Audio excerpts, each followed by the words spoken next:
አንዳንዴ በጣም ይወጋኛል የሆነ አንዳንዴ ደግሞ እንደ ድንጋይ ሆኖ ውስጤን በጣም ያመኛል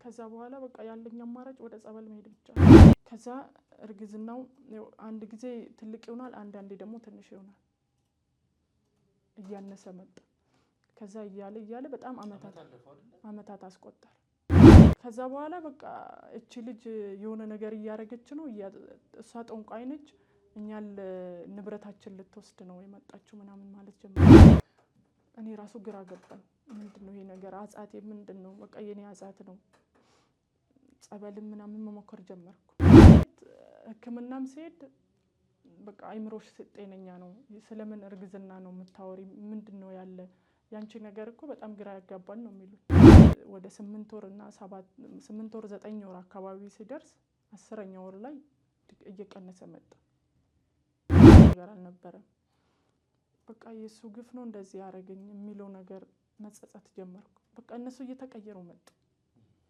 በጣም ነው የሚያንቋሽሹኝ ማለት በፊት በአንድ ጠረጴዛ ነበር ምን በላ አንድ ላይ ቁጭ ብለን ነበር ምን በላ እሱ ብዙ ጊዜ ይወጣል ቤት አይሆን ለኔ ያላቸው አመለካከት እየተቀየረ መጣ በቃ ልጄ መናቅ ጀመሩ በፊት ለልጄ የሚሰጡት ነገር በጣም ይወዱት ነበር መጀመሪያ ላይ ልጄ ማለት ነው የሄደ ቤተሰቦቹ ጋር ነው በጣም ሀብታም ናቸው በቃ እኔ የደሃ ልጅ ነኝ እኔ ምንም ያለልኝ ሰው ነኝ በዛ ላይ ልጅ ይዘ ደስ ላይላቸው ይችላል እውነትም ነው ደግሞ አለ አይደለ በቃ ይሄ ልጅ ሲረገስ ትንሽ ቆይ ይሄ ልጅ ሲመጣ የተሻለ ይሆናል እወደዋለሁ ምናምን ብዬ ነበር ግን ምንም በቃ ጭቅጭቅ ነው ከዛ በኋላ እሱም ግራ ገባው በቃ ለምንድነው እንደዚህ ምትሆኝ ያጎደልኩብሽ ነገር አለ ወይ ምናምን በቃ እኔ ብቻኝነት እዛ ጋር ያው ብቻን ስትሆን ወንዶች ያስቸግረዋል ብዙ ነገር አለ ምናምንና እስቲ ብቻኝ ከመሆን ይሁን ብዬ ነው የገባው ያው እኔ ማንንም የለኝም እህትም ወንድምም የለኝም ብቻዬን ነኝ እሱ ባመጣቸው ሰዎች ነው እንትን ምደረገው ማለት ነው ከዛ እኔ እናንተ አንመጣጣንም በዚህ ልክ ምናምን ስለው ምንም ችግር የለውም ምናምን አለኝ እኔ ልጅ አለኝ በዛ ላይ ስለው የኔ ህይወት በጣም ከባድ ነው ሌላ ነገር እንዳይፈጠር ብዬ ማለት እርግዝና ምናምንም እንዳይፈጠር በጣም ተጠነቀቅኩ ማለት በቃ መልካም ልጠብቅሽ ምናልባት የትናንትናው ህይወትሽ ተጽኖ ስላሳደረብሽ ነው እንደዚህ ሊሆን የቻለው ቢያንስ እስቲ ተላልተን እንየው አለኝ በቃ እንሞክረው አባቴም እዛ ክፍለ ሀገር ውስጥ በሆነ አደጋ ነበር ያጣዋቸው ስለዚህ እኔ ማንንም ስለማላቀው በቃ እዚህ ጋር ይሄንን እድል መቀበል አለብኝ ያ ህይወት ለኔ በጣም ከባድ ነበር ማለት ከምታስበው በላይ ማለት እዚህ ጋር ማንንም አጠገቤ የለም ማንንም ከኔ ጋር የለም ማለት የሆነ ሰው እንኳን አጠገቤ ቢኖር አይዞህ ምናምን የሚል ነገር አለ እኔ ጋር ያለችው ሰራተኛው ብቻ ነበር በቃ አንቺ ለወንድማችን አትሆኝም አንቺ የደሃ ልጅ ነሽ ዲቃላሽን ይዘሽ እጂ ማለት ብዙ ነገር አለ በቃ የሚሉት ነገር ተረጋጊ ምናምን አለችኝ ሬሳው መጣ ተቀበረ በቃ ያ ህይወት በጣም ከባድ ነበር ለኔ ከዛ በኋላ ሁሉም ነገር እየተበላሸ መጣ ሆኖ ነው ምናምን ብዬ ነበር ያሰብኩት ከዛን አመሻሽ ላይ የሆነ ስልክ ተደወለ እኔ ማላቀው ስልክ ማለት ነው ለሌላ ሰው ለመስጠት እኔ ራሴ እንኳን ለማየት መሳሳ ልጅ ነበር ግን ደግሞ የኔ ህይወት ተበላሽቶ የልጄ ህይወት እንዲበላሽ ስላልፈለኩ ባልፈልገው እንኳን ያ ህይወት አስገደደ 40 ካለፈ በኋላ በቃ ሁሉም ነገር ማለት ገቢ የለም ወጪ ብቻ ነው ያለ ለሊት ታወጣለ በዛ ላይ ደግሞ ቤት ውስጥ የሚያስፈልግ ነገር አለ ለሰራተኛ መክፈል አለ የሚያክል አሳልፈ መስጠት ያጥሩ ህይወት የነበረ ድጋሚ ወደዛ ህይወት መመለስ ማለት ለኔ በጣም ከባድ ነበር እኔ እሱ ሙስሊም ነበር ግን በቃ ህይወቴን ማሸነፍ ስለምፈልግ ምንም ማድረግ ስላልቻልኩ ከሱ ጋር ጀመርኩ የፍቅር ጥያቄውን ተቀበልኩ ከዛ በኋላ በቃ አንድ ላይ መኖር አለብን ምናምን አለ ጀመርኩ ማለት ልጅ አዝለ ሰው ቤት መቀጠር አትችልም ማለት ይከብዳል ደግሞ በዛ ላይ ገና ነኝና እንደዚህ ሶፍት ምናምን እያዞርኩ መሸጥ ጀመርኩ በጣም ነው የሚዘገነንም ማለት ነው በቃ ለልጄ እንደ ውሻ ነው ምግብ ራሱ ሲሰጡት በዛ ላይ እኔ ደግሞ ገብቼ መስራት አልችልም ያው እዛ ቤት በሰራተኛ ምናምን ስለሚሰራ ማለት እኔ የሚያስቸግረኝ ቤተሰብ ምናምን ስላልሌለ እሱ ግዴታ ለቤተሰቡ ስል በቃ መቀየር አለብኝ ብዬ እሺ ያልኩትና ገባ ከዛን አብረን እየኖር ለሱ ምንም ፍቅር የለኝ ገና ሌላ ህይወት ማለት ሌላ ምዕራፍ ነው እንደገና ሌላ ቻሌንጅ ነው ልጅ አሁን ደግሞ ልጅ እጄ ላይ አለ ማለት እዚህ ጋር እሱ ምንም ያረጋኝ ነገር የለም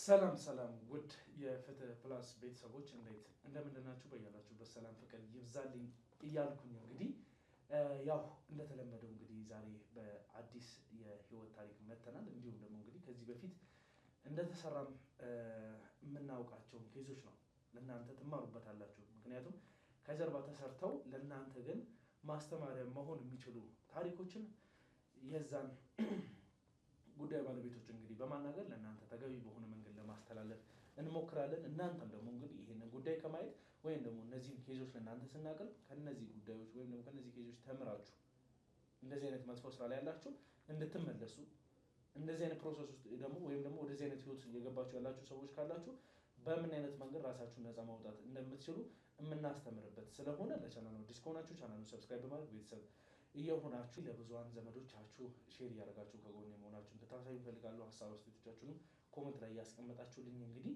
ያሉትን ነገሮች አብራችሁኝ መከታተል ትችላላችሁ። እስከ ፕሮግራሜ ፍጻሜ አብራችሁኝ ስለምትቆዩ ከወዲሁ ምስጋናዬን እያቀረብኩኝ እንግዲህ እስከ ፕሮግራሜ ፍጻሜ ድረስ እንድትቆዩ በትህትና እጠይቃለሁ። ሰላም ሰላም፣ እንዴት ነሽ? እግዚአብሔር ይመስገን። ሁሉ ሰላም? ሁሉ ሰላም። በድጋሚ ስለተገናኘን በጣም ደስ ብሎኛል። እኔም በጣም ደስ ብሎኛል። እንግዲህ ረጅም ጊዜ ሆነን አይደል በእንደዚህ አይነት ጉዳይ እኔና አንቺ የተገናኘን? አዎ በጣም ቆይቷል። ያው እኔም አስቸገርኳቸው፣ በጣም ይቅርታ። እንግዲህ እኔም ወደዚህ ሚዲያ ከመጣሁ ላይክ የመጀመሪያ አካባቢ ላይ ነበር ስለ አንቺ ታሪክ እሰማ የነበረው። ከዛ በፊትም እንግዲህ አንቺ ለረጅም ጊዜያት በእንደዚህ አይነት ሁኔታ ውስጥ መቆየትሽን ስሰማ ግራ አጋብቶኝ ነበር። እኔም በዛን ሰዓት እውነቱን ለመናገር ስልሽ አሁን እኔ እንዲህ ሆኗል ብዬ የነገርኩሽ ያሉት አንቺን ለማስጨነቅ እንዳልሆነ ትረጅኛለሽ ብዬ አስባለሁ፣ የነበሩትን ነገሮች ስለምናውቅ ማለት ነው። እሺ እንግዲህ እና ቤተሰቦች እሷ ማነች የሚለውን ነገር ማወቅ ስለሚፈልጉ ራሽን በማስተዋወቅ እስቲ እንጀምር። እሺ አመሰግናለሁ። እኔ አልማዝ እባላለሁ።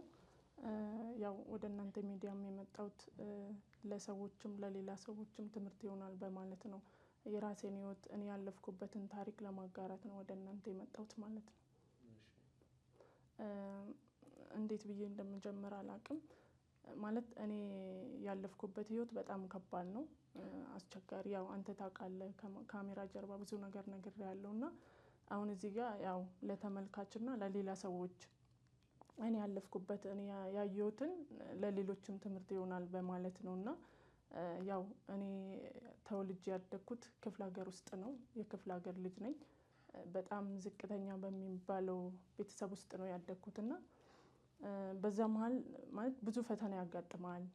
ብዙ ነገር ታለ፣ ራስህን ለማሸነፍ ደግሞ ብዙ ነገር ትሰራለህ።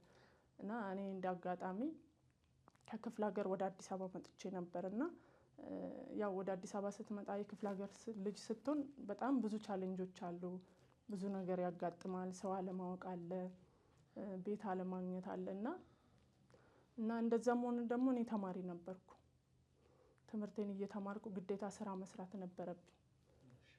ከዛን በዛ መሀል ደግሞ ያው ትምህርት እየተማርክ ስራ መስራት ከባድ ነው። ቤት ትከራያለህ፣ ለትምህርት አለ። እዚህ ጋር ደግሞ ያለው ላይፍ በጣም ከባድ ነው። ማለት እንዴት ብዬ እንደማስረዳ አላውቅም።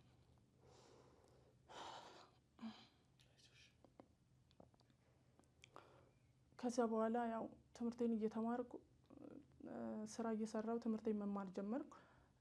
አጋጣሚ ሆኖ አንዳንዴ በጎ ሰዎች አሉ፣ ጥሩ ሰዎች አሉና ወደ ህይወት እግዚአብሔር ያመጣልሃል እና በዛ መሀል ትምህርቴን እየተማርኩ እዛ ስራ ቦታ የሚመላለስ በዛ የሚሄድ ሰው ነበር እና ያው ትቀራረባለህ፣ ታወራለህ ስለ ራሱም ብዙ ነገሮችን ያው ሪሌሽንሺፕ ምናምን መቀራረብ ጀመር። ስለዚህ የመጀመሪያ የፍቅር ህይወት ተጀመረ ማለት ነው? ያው በለው እንደዛ ነገር። ከዛ በኋላ ያው ትቀራረባለህ።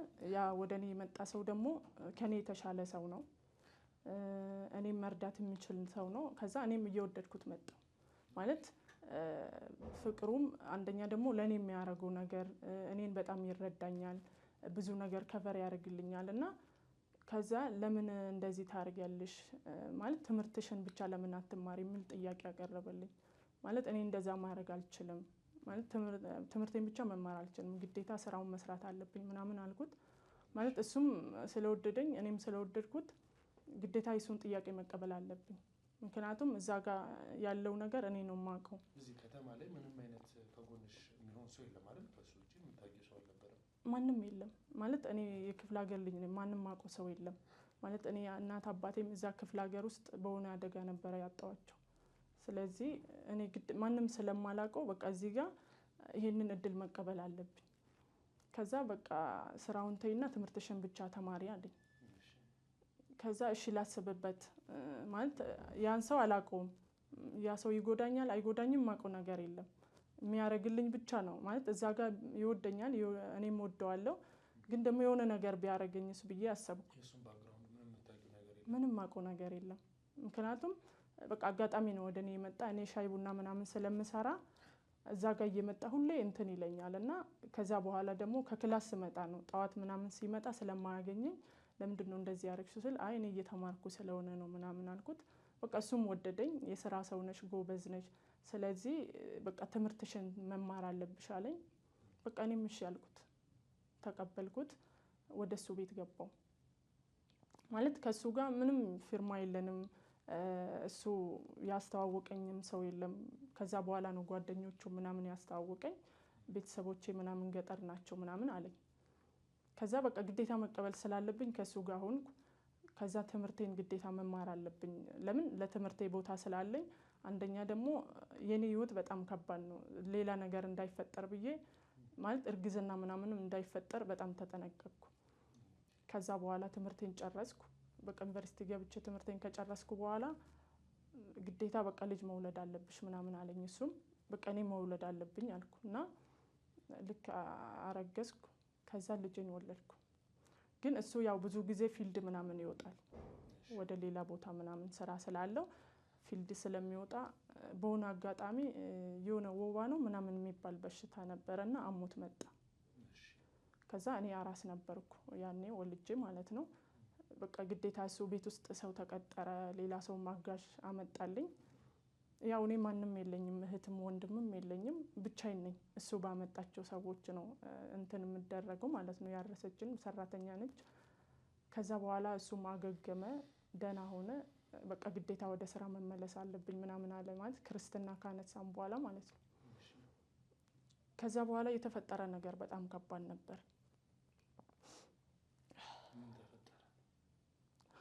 ማለት ከዛ በኋላ እሱ ወደ ስራ ተመለሰ። የሆነ ሰዓት ላይ ስልኩ አይሰራም ማለት እንደገና ተመልሶ ሄደ ማለት ደህና ሆነ፣ አገገመ ማለት ከባድ ነበረ። ያኔ ሲያሞ የነበረ ወደ ጭንቅላቱ ገባ ምናምን የሚባል ነገር ነበረ። ግን አዎ እንደዛ ነገር ሆኖ ሕክምና በግል ምናምን ታከመ፣ ደህና ሆነ፣ ተሽሎት በቃ ካገገመ በኋላ ክርስትና ማንስተን በጣም ረጅም ጊዜ እረፍት ወስዶ ነበርና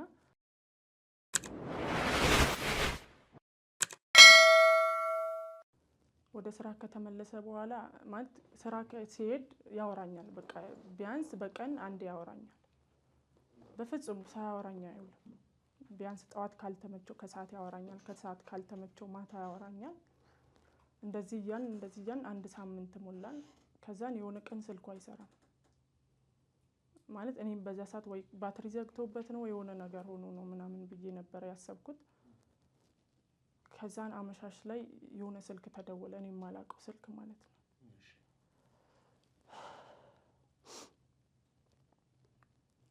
ከዛ ያ ስልክ ሲደወል እኔ በቃ የሆነ ነገር ተሰማኝ ማለት የሆነ ነገር ሲፈጠር ውስጥ የሆነ የሚነግር ነገር አለ። ከዛም በጣም ደነገጥኩ ማለት የማላውቀው ስልክ ነው እና ከዛን ባለቤቱ ነሽ ምናምን ሲሉኝ አዎ አልኳቸው። ማለት በቃ ደንግጬ ምንድነው ማለት እኔ ያመመው መሰለኝ ድጋሜና አሞት ነበር እንዴ ምናምን ስላቸው አይ እንደዛ አይደለም ምናምን አሉኝ።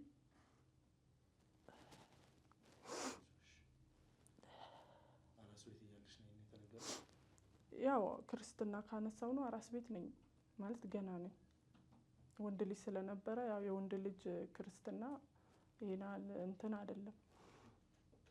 እሱ ክርስትና አንስተን ወዲያው ነው ሄደ። ብዙም አልቆየም፣ 2 ሳምንት ምናምን ቆይቶ ነው ሄደ። ከዛ በኋላ ያን ስልክ ሳነሳ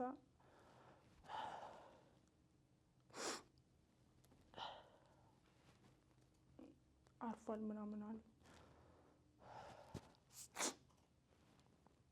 እና ያ ህይወት ለእኔ በጣም ከባድ ነበር ማለት ከምታስበው በላይ ማለት እዚህ ጋር ማንም አጠገቤ የለም፣ ማንም ከኔ ጋር የለም ማለት የሆነ ሰው እንኳን አጠገቤ ቢኖር አይዞህ ምናምን የሚል ነገር አለ። እኔ ጋር ያለችው ሰራተኛዋ ብቻ ነበረች።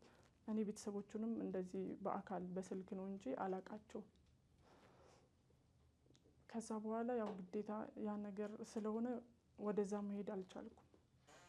ማለት እኔ አራስ ነኝ፣ አንደኛ ቦታውን አላቅም፣ ሁለተኛ ደግሞ የት ብዬ እሄዳለሁ። ከዛ በቃ እሱ ሞቷል ምናምን አሉኝ። በቃ ሬሳው ይላካል አሉኝ። እህቱ ነበረች ታወራኝ ነበረ። ከዛ በቃ ተረጋጊ ምናምን አለችኝ። ሬሳው መጣ፣ ተቀበረ። በቃ ያ ህይወት በጣም ከባድ ነበረ ለኔ። ከዛ በኋላ ሁሉም ነገር እየተበላሸ መጣ። ድጋሜ ትናንት የነበርኩበት ህይወት መመለስ መጣ። ማለት እሱ ያስቀመጠልኝ ገንዘብ ማለቅ ጀመረ። እንደገና ደግሞ እኔ ስራ የለኝም፣ ምንም ነገር የምሰራው ነገር የለኝም። በዛ ላይ ደግሞ ልጅ ይዣለሁ እና ህይወት በጣም እየከበደ መጣ። በቃ ግዴታ እየወጣው መስራት አለብኝ ልጅን ተሸክሜ ማለት ነው። ማለት ትናንትና የነበረ የጎዳና ህይወት ድጋሜ ተመልሶ መጣ ማለት ነው። ማለት ይሄ ደስታ ሳልቅ፣ ይሄ ፍቅር ሳልቅ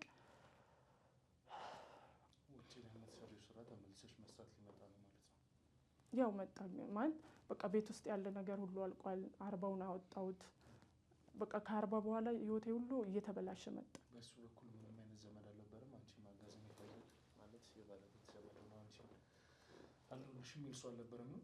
እህቱ ነበረች፣ ግን እሷም ይሄን ያህል አልነበረችም። እኛ በስልክ ምናምን ነው እንጂ ለእኛ ይሄን ያህል እንደዚህ ትዳር ይዣለሁ ምናምን ብሎ አልነገረንም ምናምን አለችና ያው እሱም ቤተሰቦቹ በጣም ሩቅ መሰሉኝ። ይሄን ያህል ዲቴል ገብቶ ስለ ቤተሰቦቹም አላወራኝም። በቃ እኔ አንቺ ከኔ ጋር ብቻ ኖሪ ስለ ሌላ ህይወት ታዩ ምናምን ስላለኝ በቃ እንደኔ ህይወት ነው የእሱም ብዬ ስላሰብኩት በቃ ምንም መናገር አልቻልኩም። እህት ነኝ ብላ የመጣችውም ተመልሳ ሄደች። ማለት የምታረገውን አርጋ ሄደች። የምትችለውን አንዳንድ ነገር አደረገችልኝ፣ ገንዘብ ሰጠችኝ። ግን 40 ካለፈ በኋላ በቃ ሁሉም ነገር ማለት ገቢ የለም፣ ወጪ ብቻ ነው ያለ። ለልጅ ታወጣለ፣ በዛ ላይ ደግሞ ቤት ውስጥ የሚያስፈልግ ነገር አለ፣ ለሰራተኛ መክፈል አለ። ከዛ በቃ ለሰራተኛው መክፈል ስላልቻልኩ ሰራተኛ ወጣች። ከዛ እኔ ተመልሼ ወደዛኛው ህይወት ገባው። ልጅን ተሸክሜ መስራት ጀመርኩ። ማለት ልጅ አዝለ ሰው ቤት መቀጠር አትችልም ማለት ይከብዳል። ደግሞ በዛ ላይ ገና ነኝና እንደዚህ ሶፍት ምናምን እያዞርኩ መሸጥ ጀመርኩ።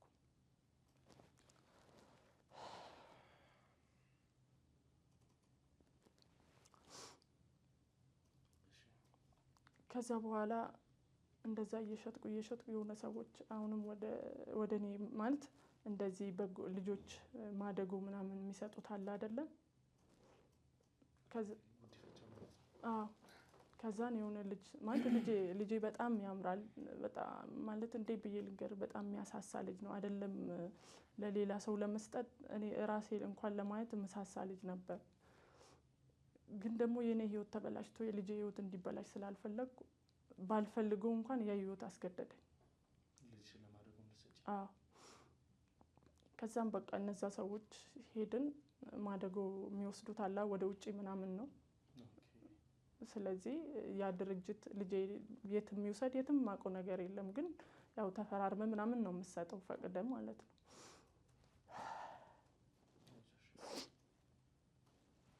ግን በቃ ግድ ስለሆነ ያን ነገር አደረኩት። ልጄ ሰጠዋቸው። በጣም ከባድ ነበር ማለት እንደዚህ እንደምነግር አይደለም። ልጅን የሚያክል አሳልፈ መስጠት ያ ጥሩ ህይወት የነበረ ድጋሚ ወደዛ ህይወት መመለስ ማለት ለኔ በጣም ከባድ ነበር። ከዛ ልጄን ሰጠሁት። በቃ ልጄ ሄደ። እኔም ደግሞ እንደገና በቃ መስራት ጀመርኩ። ያ ሶፍት ምናምን የሚባለውን ትቼ እንደገና ትናንት የምሰራውን ሻይ ቡና ጀመርኩ። ሻይ ቡና ምናምን ስጀምር ገንዘብ ከየት አመጣሽ? ልጄን ስሰጣቸው ለማደጎ ስሰጣቸው ማለት ላንቺም ለህይወትሽ አንዳንድ ማቋቋሚያ ይሆናል፣ ለስራሽ ማስጀመሪያ ይሆናል ብሎ የሰጡኝ ገንዘብ ነበር። ስለዚህ እነሱ የሰጡኝ ገንዘብ ደግሞ ጥሩ ገንዘብ ስለነበረ ከሶፍት ምናምን ከማዞር የሆነች ሻይ ቤት ምናምን ከፈትኩ። ማለት እንደ ከዛ በፊቱ ትንሽ ከሱም የተሻለ ነበር። ከዛን እሱን እየሰራው ጥሩ ከስተመር ነበር፣ ጥሩ በቃ ጥሩ ስራ ነበር። አሪፍ ስራ ነበርና ያው ላይፍ ይቀጥላልና ድጋሚ ደግሞ ሌላ ለህይወቴ ወይ ደግሞ ያው ወድሻለሁ የሚል ወደ ህይወቴ መጣ። ከዛ በኋላ ያን ለመቀበል በጣም ከባድ ነበር ማለት ትናንት ያለፍኩበትን ስለማቅ።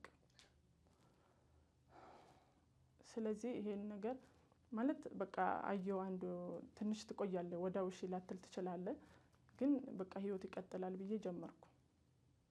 ማለት እሱም በቃ አብረን እንሰራለን እኔም ሌላ ስራ አለኝ ከኔ ጋር ህይወት ቀጥይ ምናምን አለኝ። ስለ ትናንትናው ታሪክ ምናምን ነገርኩት። ከዛ በኋላ ላይፍ ቀጠለ።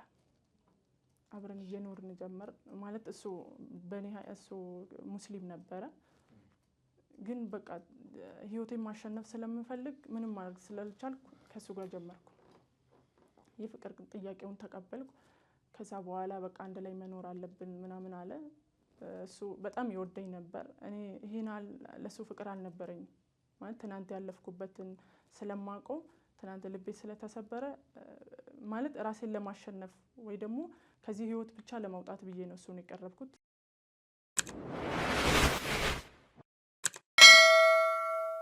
ማለት አብረን ሰርተን መቀየር እንችላለን ምናምን አለኝ። በቃ እሺ ይሁን አልኩት። ከዛ በቃ ለምን አንድ ላይ አንሆንም አለኝ። ቤተሰቦቹንም ምናምን አስተዋወቀኝ፣ ጓደኞቹንም አስተዋወቀኝ።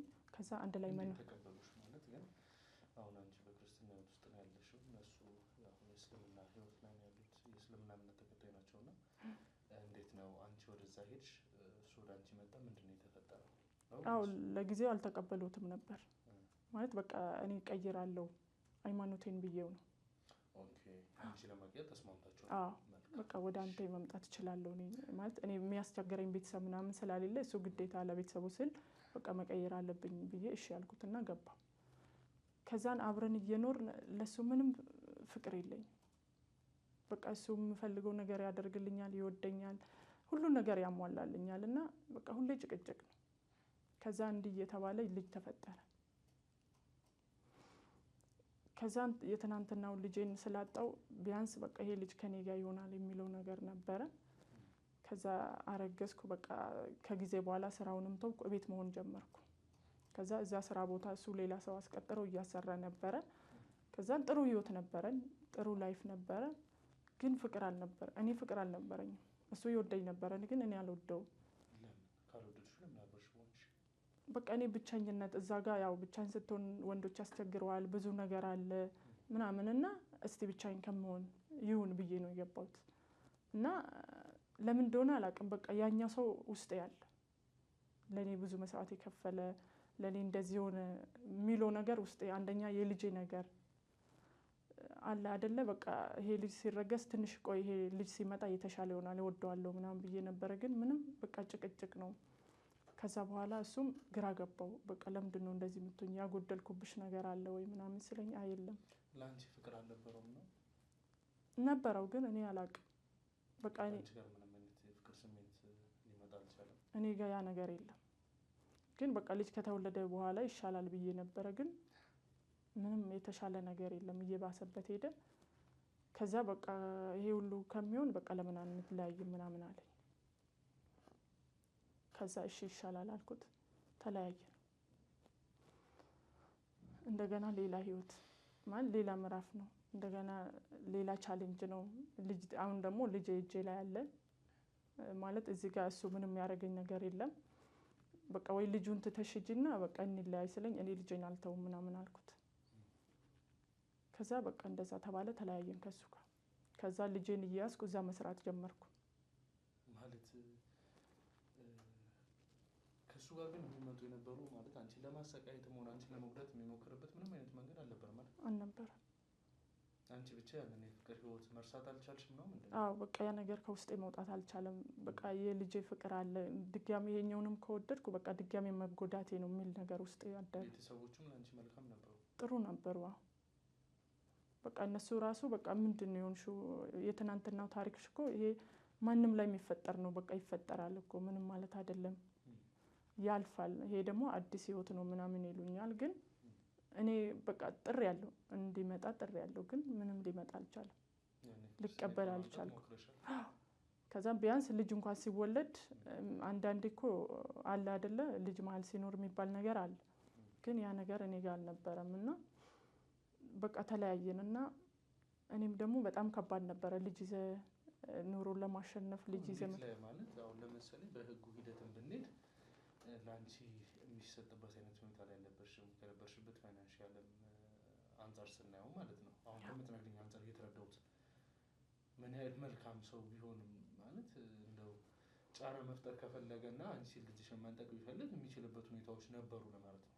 አዎ ግን እሱ እንደዛ አይነት ሰው አይደለም ማለት በቃ መልካም ልጠብቅሽ ምናልባት የትናንትናው ህይወትሽ ተጽዕኖ ስላሳደረብሽ ነው እንደዚህ ሊሆን የቻለው። ቢያንስ እስቲ ተለያይተን እንየው አለኝ።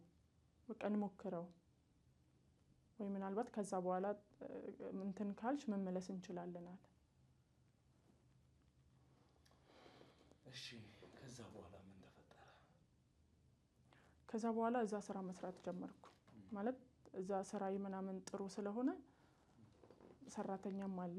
ያው እኔ ከዛ በወጣም ስራው ስላልቆመ ከዛም ቤት ተከራይቼ መኖር ጀመርኩ። ከዛ ስራዬንም መስራት ጀመርኩ። ግን የዛ የስራ ቦታ ቤት ኪራይ አለ፣ የዚህኛው ቤት ኪራይ አለ፣ የልጅ አለ እና ብዙ ነገሮች ደግሞ ተደራርቦ መጡ። እንደገና ወደ ኋላ መለሰኝ።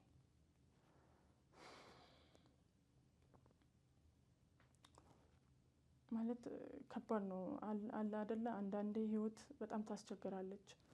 ከዛ በኋላ የሆነ ነገር ወሰንኩ። እኔንም ልጄንም ተንከባክቦ የሚያኖረኝ ሰው ባገኝ የሚል ነገር ሀሳቤ ውስጥ መጣ። ከዛ እንደ አጋጣሚ እዛ የሚመጣ ሰው ነበር የሚጠቀም ሰው ማለት ነው። ከዛ ያ ወደዛ የመጣ ሰው ከኔ የተሻለ ባለ ሀብት ነው፣ በጣም ያለው ሰው ነው። ከዛ እኔን መቅረብ ጀመረ፣ ወደ እኔ ህይወት መምጣት ጀመረ ማለት ያየኛል። ሶስተኛ ሰው ከዛን ልጄን አንዳንዴ ስራ ቦታ ይዤ እመጣለሁ እና አጋጣሚ እዛ ቦታ እንደዚህ ስሰራ ምናምን ጎበዝ ነሽ ልጅሽን ይዘሽ እንደዚህ ሰው ቀጥረሽ ምናምን ታሰሪያለሽ ምናምን አለኝ። ከዛ ቀረበኝ፣ መቀራረብ ጀመርን፣ ማውራት ጀመርን። ከዛን የፍቅር ጥያቄ ጠየቀኝ። ያው እንደምታውቀው እኔ እሱ የተሻለ ሰው ነው፣ ባለሀብት ነው፣ በጣም እንትን ነው።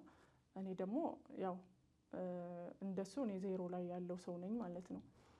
ከዛ እኔ እናንተ አንመጣጠንም በዚህ ልክ ምናምን ስለው ምንም ችግር የለውም ምናምን አለኝ። እኔ ልጅ አለኝ በዛ ላይ ስለው ችግር የለውም እኔ ልጅሽንም አንቺንም መንከባከብ እችላለሁ አለኝ። ትልቅ ሰው ነው። እንዴት ነው ማለት የሱስ ህይወት ምን ይመስል ነበር? ተዋውቃችሁ ማለት እዛ ጋር መጥቶ አንቺን በማየት ብቻ የተጀመረ ነው? አንቺስ እንደው እሱ እንዲያወራሽ እድሉን መስጠት ትንሽ አልከበደሽም? ከብዶኝ ነበር። ያው ወዳው እንትን ያልኩት ነገር የለም። እኔ እንደዚህ አይነት ህይወት አልፈልግም፣ ከዚህ በፊት አንድ ሁለቴም አይቻለሁ፣ ለእኔ አልተፈቀደም ምናምን አልኩት። ያ ታሪክ ማለት ከኔ ጋር አንድ ነው ማለት አይደለም፣ በቃ ሞክሪ ምናምን አለኝ። ከዛ እኔ ልጄንን የምታስተምርልኝ እኔንም ልጄን የምትንከባከብ ከሆነ ምናምን ስለው ምንም ችግር የለውም እኔ አንቺ የፈለግሽ ሁሉ ማድረግ እችላለሁ ስለኝ በቃ እሺ ያልኩት። ማለት ልጄ ጥሩ ትምህርት ቤት መማር አለበት፣ ጥሩ ምግብ መብላት አለበት፣ የተሻለ ነገር ማግኘት አለበት ብዬ ማለት ነው። ከዛ እዚህ ጋር ደግሞ አባትየው አለ፣ ላይፈልግ ይችላል እና በቃ ነገርኩት። በቃ እሱ ያለ በጣም ሩቅ ነው፣ ባለቤትሽ ካለው አካባቢ ርቀን መሄድ እንችላለን አለኝ። ስለዚህ እሱ ማያስቸግርሽ ቦታ መሄድ እንችላለን ስለኝ እሺ ያልኩት። ግን ያስቸግርሽ ነበር? ተጽዕኖ ይፈጥርብሽ ነበር ያኛው ባለቤትሽ? ማለት ላው ልጁን ማየት ይፈልጋል፣ ልጁን ማግኘት ይፈልጋል። ግን በቃ እስቲ አሁንስ የተሻለ ነገር የለም ወይ ወደ እኔ መመለስ አትችይም ወይ የሚል ጥያቄ አለው። ማለት እሱ ጋር ምንም ችግር የለም፣ እኔ ጋር ነው ያለ ችግር ማለት ነው። ከዛ እንደዛ ስሎ ለሱም አልነገርኩትም፣ ስራ ቦታውንም ሁሉም ነገር አስረክቤ ሄድኩት፣ እሱ ሳያውቅ ማለት ነው። ለሌላ ሰው አዎ እንዳለ ከነቃው ከነምኑ አስረክቤ እሱ ሳያውቅ ሄድኩ። ስልኬንም ቀየርኩ። ከዛ ባለሀብቱ ጋር ሄድኩ ልጄን ይዤ ማለት ነው። ከዛ እንዴት አመንሽ የሚለው ነገር ለእኔ ጥያቄ እየፈጠረብኝ ነው። ለምን እንዲያልቅ ካልሽኝ ከደረሰብሽ ሁኔታ አንጻር እኔ አሁን አንድ ባለሀብት መጣ ስትኝ ለራሱ እንዴት ማለት ከነበረሽ ባክግራውንድ ስናይ ትንሽ ያስፈራል እና አሁን ደግሞ ጭራሽ የምትመኪባትን የስራሽን ማለት በቃ የስራ ቦታሽን ሽጦ እስከ መሄድ ደረጃ ከሆነ ለዛ ሰው ቦታ ነበረሽ ማለት ነው። አው ልክ ነህ። እንደዛ ማለት ሳይሆን በቃ እዛ ጋር ብዙ ቆይተናል። በአንዴ አይደለም ወደዛ ሄድኩት። ስቲል 1 አመት ምናምን ቆይተናል ከሱ ጋር ማለት ነው። እዛው እየተመላለሰ እየመጣ እየረዳኝ አንዳንድ የሚጎለው ነገር እዛ እያሟላልኝ ምናምን ማለት ነው ስራ ቦታዬ ላይ። ስለዚህ ይሄ ሰው በቃ ለህይወቴ ይሆናል ማለት እኔም ለልጄ ስል እየወደድኩት መጣ። መውደድ ማለት አለ አይደለ? ለልጅ ብለህ ብዙ መስዋዕት ትከፍላለህ፣ ሳትወድ ትወደዋለህ። ስለዚህ በቃ ግዴታ መወሰን ስላለብኝ ወሰንኩ። መልካም እንግዲህ እስቲ እቃው ከተሸጠ ያሉትን ነገሮች ከጨራረሽ በኋላ ወደ እሱ ቦታ ቀናሽ? አው እቃዬን ሸጥኩ። ብሩን በአካውንት ያስገባውና አስቀመጥኩ። ማለት ያን ብር አልነካውትም። በሱ ነው ሁሉም ነገር ያደረግን ያለ ነው። ከዛ ወደዛ ስንሄድ ደግሞ ሌላ ታሪክ ነው። ያው እሱ ይዞኝ ሄደ ቤተሰቦቹ ጋር ነው። በጣም ሀብታም ናቸው። በቃ እኔ የደሃ ልጅ ነኝ። እኔ ምንም ያሌለኝ ሰው ነኝ። በዛ ላይ ልጅ ይዘህ ደስ ላይላቸው ይችላል። እውነትም ነው ደግሞ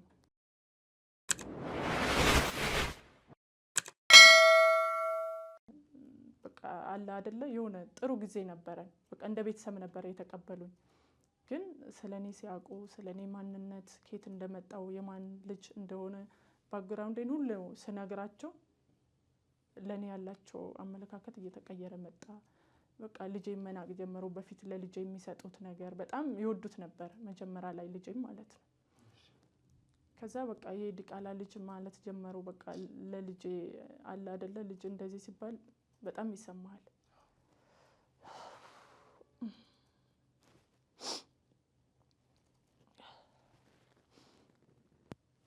ከዛ በቃ ነገሮቹ እየተቀየሩ መጡ። በጣም በቃ ከምል በላይ እየከበደኝ በቃ የኔ አጻት ነው ወይ ያ ሰውዬ ገፍቼ ስለወጣው ነው እንደዚህ የሆንኩ የሚል እኔ መጸጸት ጀመርኩ። ማለት የልጅ እንደዛ እየለመነኝ ልጄን እያለ ያው ረግጬ ነው የወጣሁት። ራሴ ነው የወጣሁት። ማለት ምንም እዛ ጋር የተፈጠረ ነገር የለም። ከሱ የደረሰብሽ ምንም አይነት ተጽዕኖ አልነበረም? ምንም ነገር አልነበረም። በቃ የሱ ግፍ ነው እንደዚህ ያደረገኝ የሚለው ነገር መጸጸት ጀመርኩ። በቃ እነሱ እየተቀየሩ መጡ። በጣም ነው የሚያንቋሽሹኝ። ማለት በፊት በአንድ ጠረጴዛ ነበረ ምን በላ፣ አንድ ላይ ቁጭ ብለን ነበረ ምን በላ። እሱ ብዙ ጊዜ ይወጣል፣ ቤት አይሆንም። ስለዚህ እኔና እህትዮ ብዙ ጊዜ አንድ ቤት ውስጥ የምናሳልፈው ማለት ነው። ወንድምየው በፊት ጥሩ አመለካከት ነበረው። በቃ እየጠላኝ መጣ። በቃ አንቺ ለወንድማችን አትሆኝም፣ አንቺ የደሃ ልጅ ነሽ፣ ዲቃላሽን ይዘሽ ሂጂ ማለት ብዙ ነገር አለ በቃ የሚሉት ነገር ማለት ነው። ማለት በቃ ህይወታቸውን የኔን ህይወት ስነግራቸው አንቺ አግብተሽ የፈታሽ ነው፣ ሲጀመር 2 አግብተሽ የፈታሽ ነው፣ እዛ ላይ የደሃ ልጅ ነሽ፣ እንዴት ወንድማችን ማለት ለወንድማችን አትገቢም? እሱ የባለ ሀብት ልጅ ነው። በጣም ትልቅ ቤተሰብ የሚባሉ ናቸው። እኔ ጋር ደግሞ ማንም የለም። አንድ ልጄ ነው። እሱ ምንም የሚያውቀው ነገር የለም።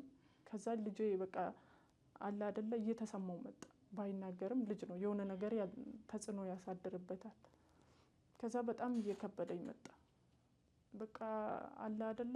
በቃ የሚያረጉት ነገር እዛ ጋር በጣም ነው የሚዘገንንም ማለት ነው። በቃ ለልጄ እንደ ውሻ ነው ምግብ ራሱ ሲሰጡት። በዛ ላይ እኔ ደግሞ ገብቼ መስራት አልችልም። ያው እዛ ቤት በሰራተኛ ምናምን ስለሚሰራ እንኳን አይደለም ልሰራ የሆነ ስገባ ራሱ በጣም ነው የሚጸየፉኝ። ትናንትና እንደዛ ሲንከባከቡኝ የነበሩ ሰዎች እና በጣም ከባድ ነው። ከዛ እያለ ማለት መውጣት አልችልም። ሀገሩን አላውቀውም። በጣም ሩቅ ነው። እንደ በፊቱ እዚህ ቢሆን ወጥቼ መስራት እችል ነበር።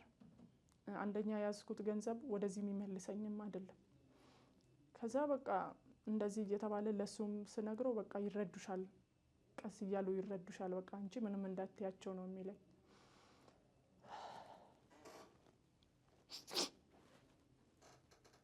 ከዛ እሱም ያው የቤተሰቦቹን ነው የሚያዳምጠው። ለእኔ ብዙም እየሰጠኝ አይደለም፣ ጊዜ እየሰጠኝ አይደለም። በቃ ሲፈልግ ይመጣል፣ ሲፈልግ ያድራል። ብዙ ጊዜ ቤት አይመጣም። በቃ እህትዮዋ በጣም ታንቋሸሸኛለች፣ ትሰድበኛለች። በቃ እንደውም ልጅሽን ይዘሽ ውጪ፣ እዚህ እያሰደብሽን ነው ምናምን ትላለች። ከዛ እንደዛ እየተባለ በቃ እኔ የሆነ ነገር አሰብኩት። ማለት በቃ አሁን የወንድማቸው ልጅ ስላልሆነ ነው እንደዚህ የሚሆኑት ምናምን የሚል ነገር አሰብኩት። ስለዚህ ግዴታ በቃ ማርገዝ አለብኝ ብዬ አሰብኩ። ከዛ ያው እኔ እንዳሰብኩት እርግዝናውን አረገዝኩት። በጣም ደስ አለኝ። በቃ ለእህትዮዋም ነግሬያት ነበረ። ደስ አላት እሷም፣ እናትየዋም ወንድምየውም ደስ አላቸው። በቃ ጥሩ ነገር ነው፣ በቃ የወንድማችን ልጅ ልናይ ነው ምናምን የሚለው ነገር በፊት የሰጡኝን አመለካከት መልሶ መስጠት ጀመሩ። ያው እንግዲህ ያ የነሱ ልጅ ስላልሆነ ምናልባት ተጽዕኖ አሳድሮባቸው ይሆናል ብዬ ነበረ ያሰብኩት። ግን ይሄን አሁን ደግሞ ልጁ ሲረገዝ ደስ አላቸው፣ ደስተኛውንም እሱም ደስተኛ ሆነ። ድጋሚ መንከባከብ ጀመሩ። ከዛ ክትትል ምናምን ስንሄድ አብረን ነው የምንሄደው ከእህትዮዋ ጋር። እሱ ብዙ ጊዜ ስላልነበረው ከሷ ጋር ነው የምንሄደው። ከዛን እየተባለ እርግዝናውም ያው እየገፋ መጣ።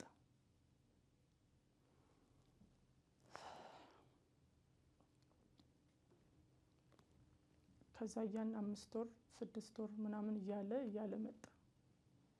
ከዛ ያው ወይ 9 ወር ነው ወይ 8 ወር ወይ 9 ወይ 10 ወር ነው አይደለ? 9 ወይ 10 እንደዛ ነው የሚወለደው። ግን የኔ እንደዛ አልነበረም። ማለት ከነበረ አሁን እርግዝና 9 ወር ምናምን ሲሆን ማለት ትልቅ እየሆነ ይመጣል አይደለ?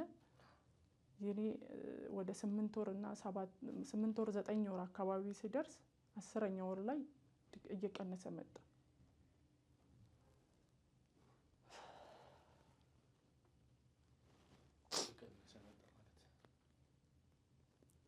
ማለት አለ አይደለም፣ ከበፊቱ ሳይዝ እየቀነሰ መጣ። ማለት ሕክምናም ሲሄድ ምንም ነገር እየታየ አይደለም፣ እየተፈጠረ አለ።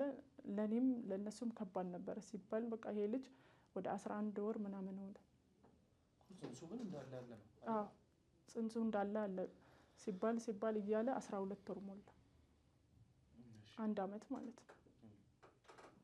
ግን ምንም እየተፈጠረ ወይ አያመኝም፣ የሆነ ነገር አይፈጠርም፣ ወይ አልወለድኩም። በቃ ግራ ገባኝ። ከዛ እነሱም ልጅ ስላልተወለደ በቃ ምንድነው ይሄ ነገር እያሉ መጡ። በቃ አንቺ አትወልጂም፣ አንቺ ሲጀመር እያታለልሽን ነው፣ ምንድነው በሽተኛ ነሽ ምናምን እያሉ መጡ። ማለት እዛ ቤት ነው ምንም አልተፈጠረም ሲሄድ ማለት ነው። ከዛ በኋላ ነው የተረገዘና እኔ ራሱ ግራ ገባኝ። ምንድነው ይሄ ነገር? አጻቴ ምንድነው? በቃ የኔ አጻት ነው። ጸበልም ምናምን መሞከር ጀመርኩ። ግን ምንም በቃ እየመጣ ያለ ነገር የለም።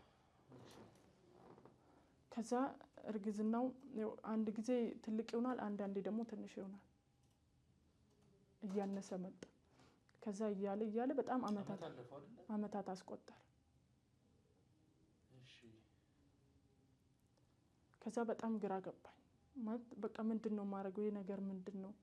ማለት ብዙ ነገር ሞከርኩ፣ ሕክምና ሞከርኩ። በቃ ከዛ እሷ ደግሞ በቃ አለ አይደለም የምትሰጠኝ አመለካከት የሚሰጡኝ በቃ እንደውም ውጪ ምናምን አሉ። ማለት ውጪ በቃ ይሄ ለኛም ጥሩ አይደለም፣ ያሰድበናል፣ ሰውስ ምን ይለናል፣ ከየት ነው ያመጣት፣ ምንድነው እያደረጉ ያሉ እያሉ ነው ምናምን ማለት ጀመሩ። አመታት አለፈው ማለት እየሄድሽ ስታይ ነበር ማለት ሆስፒታል ላይ ምን ነበር የሚሉሽ?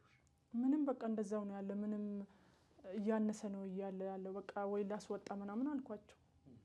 በቃ ይሄ ነገር የማይሆን ከሆነ በቃ ይውጣ ስላቸው፣ ይሄ ህይወትሽ ላይ ከባድ ነው፣ ይሄ ነገር ከወጣ አንቺም ትሞቻለሽ አሉ። ማለት እዛ ጋር ብሞት ይሻለኝ ነበረ። ግን ልጄስ ያለው ልጅ ይሄኛው አልተፈጠረም፣ ቢፈጠርም አልወጣም። ግን ያ ልጅ ደግሞ ማንም የለውም። ስለዚህ ለሱ ልጅ ስል እስቲ ልጠብቀው፣ እግዚአብሔርን ልጠብቀው፣ እግዚአብሔር ምን እንደሚያደርገኝ ልየው ማለት ጀመርኩ። ከዛ እንደዛው እያልኩ እዛ ቤት ውስጥ በቃ ብዙ ነገር ያደርሱብኛል። ስቲል ምግብ ማይሰጡኝ ጊዜ ራሱ አለ።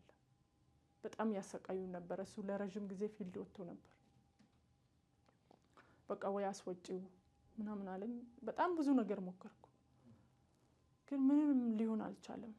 ሕክምና ሞከርኩ፣ ብቻ ያልሞከርኩት ነገር የለም። እና ከዛን የሆነ ሰው ለምን የባህል አትሞክሪም አለ።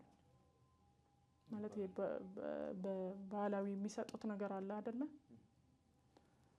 ከዛን እሱን ደግሞ ማቆት ሰው የለም ማለት እዛ አካባቢ ላይ ምንም ማቆ ሰው የለም። ከዛን በሆነ አጋጣሚ ወጥቼ ልጄን ይዤ የሆነ ቦታ ላይ ቁጭ ብዬ ሳለቅስ የሆነ ሰው ሲያልፍ አየኝና ምንድነው የሆንሽው? ምንድነው የተፈጠራል? እንደዚህ ተፈጥሮ ነው እንደዚህ በቃ ነገርኳቸው፣ ሁሉንም ነገር ማለት ነው።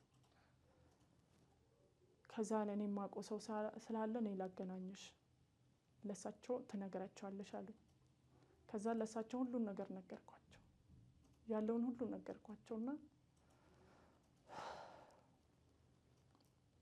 ከዛ ይሄ ነገር የሚፈጠረው መድኃኒት ተሰጥቶሽ ነው ምናምን አሉ።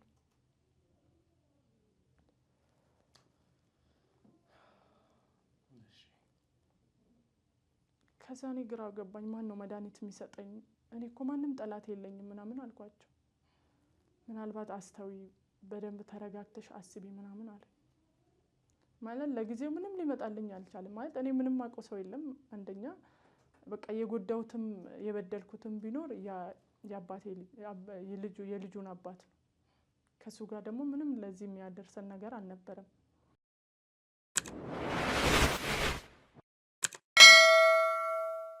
ስለዚህ በቃ ቤት ውስጥ መጠራጠር ጀመርኩ።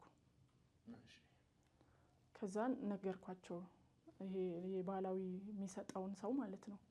ከዛ ስነግረው በቃ እኔ የምሰጥሽ ነገር አለና ይሄ ራሱ ያደረገበት ሰው ምልክት ያሳይሻል፣ ይሄን ነገር ይዘሽ ሄደሽ ምናምን አሉ። ከዛ እቤት ሲሄድ ማለት አንድ ላይ መብላት እንበላለን፣ ሁሉን ነገር ያው አንድ ቤት ስትኖር የሚደረገው ነገር አንድ ላይ ነው የምታደርገው አይደለ? ከዛ እህትየዋ ልትቀርበኝ አልቻለችም። በቃ በጣም ነው የምትሸሸኝ፣ በጣም ነው የምትሰድበኝ፣ የምትሰጠኝ አመለካከት የምትሰጠኝ ነገር በጣም ደስ አይልም። በቃ ማለት እኔን እንደውም ማውጣት ነው የምትፈልገው፣ ከዛ ቤት እንደወጣ ነው የምትፈልገው፣ እንድንፋታ ነው የምትፈልገው ከወንድሟ ጋር ማለት ነው። እና ከዛ በጣም እየከበደ መጣ። በቃ ልጄን የሆነ ነገር ታደርገዋለች፣ በቃ ልጅ የማይሰራውን ታሰራዋለች፣ የማታዘው ነገር የለም። እና በጣም እየከበደኝ መጣ።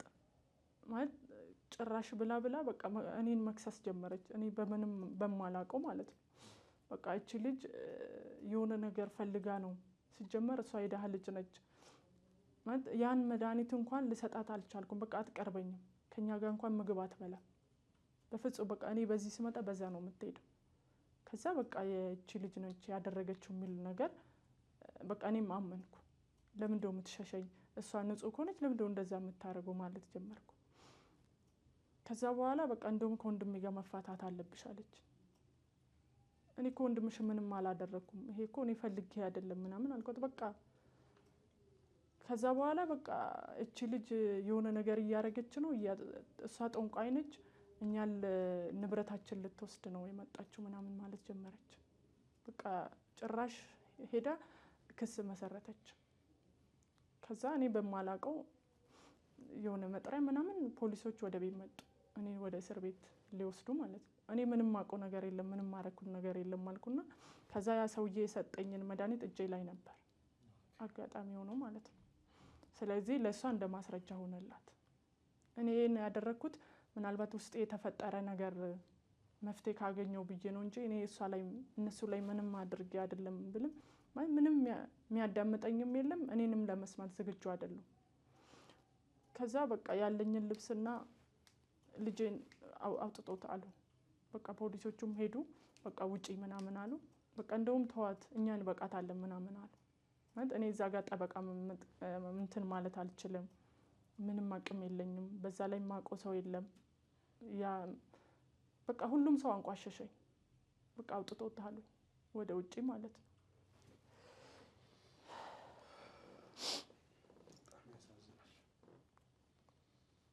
ከዛ እንደዛ እየተባለ ውስጥ ያለው እርግዝና ደግሞ ይንቀሳቀሳል ማለት አለ አይደለ? በዚህ ጋር አንዳንዴ የሆነ የሚወጋኝ ነገር አለ።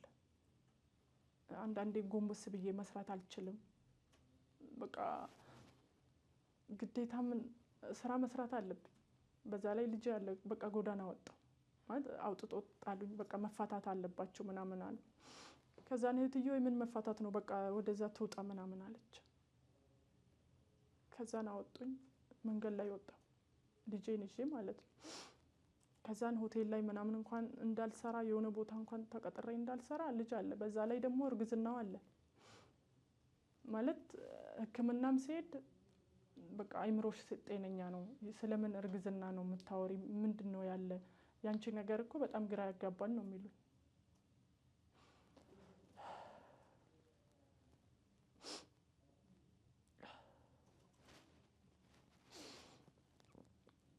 በቃ እንደዛ እየተባለ በቃ ጎዳና ላይ መውጣት ጀመርኩ።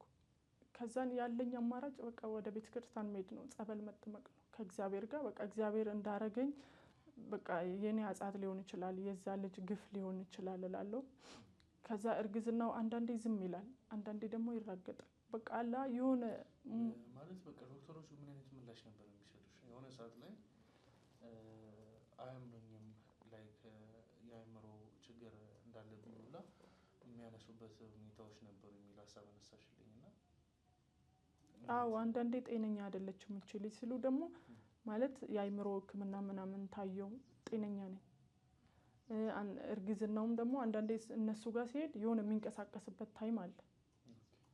የሆነ ሰዓት ደግሞ ዝም ማለት በቃ ለነሱም ግራ የሚያጋባ ነገር። ስለዚህ ይሄ ነገር በሕክምና ምንም ያመጣው ነገር የለም። ብቻ በቃ እቺ ልጅ አእምሮዋ ምንድነው ማለት በቃ ወይ እብድ አትልም ወይ ጤነኛ አትባልም፣ ምንድነው የምትባለው ይላሉ። ከዛን ያለኝ አማራጭ በቃ ወደ ጸበል መሄድ ነው ማለት የሰው ቤት ተቀጥሬ ወይ የሆነ ጽዳት እንኳን መስራት አልችልም። ከዛ ጸበል ገባሁ። በቃ ጸበል መጠመቅ ጀመርኩ። ከዛ እዛ ሆቴል የሆነ ሆቴል እጅ ለመንቋቸው በቃ እኔ እንደዚህ ልጅ አለኝ፣ ምናልባት የሚረዳኝ ሰው ካለ እንዲረዱኝ፣ በቃ ልጄ ምናልባት የተሻለ ቦታ ደርሶ ሊሆን ይችላል ማለት ከዚህ በፊት ለማደጎ የሰጠሁት ማለት ነው።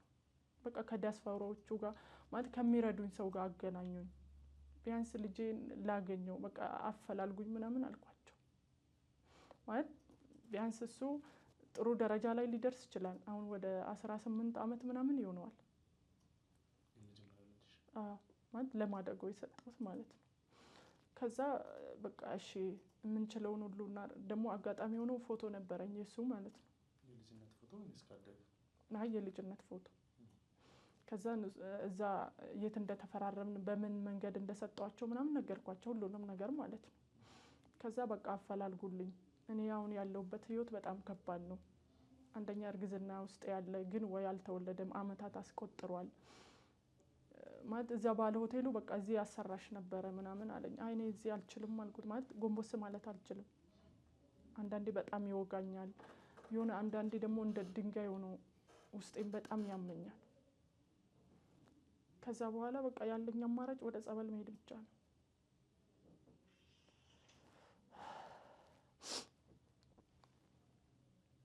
ከዛ በኋላ ወደ ጸበል ገባሁ፣ ጸበል መጠመቅ ጀመርኩ። ከዛ የሆነ በቃ እየተሻለኝ መጣ ማለት በቃ እግዚአብሔር ሆይ በቃ ምንድነው የኔ ታሪክ፣ ቢያንስ ለዚህ ልጅ ስትል ምናምን እያልኩ እየተማጸንኩ መጠመቅ ጀመርኩ።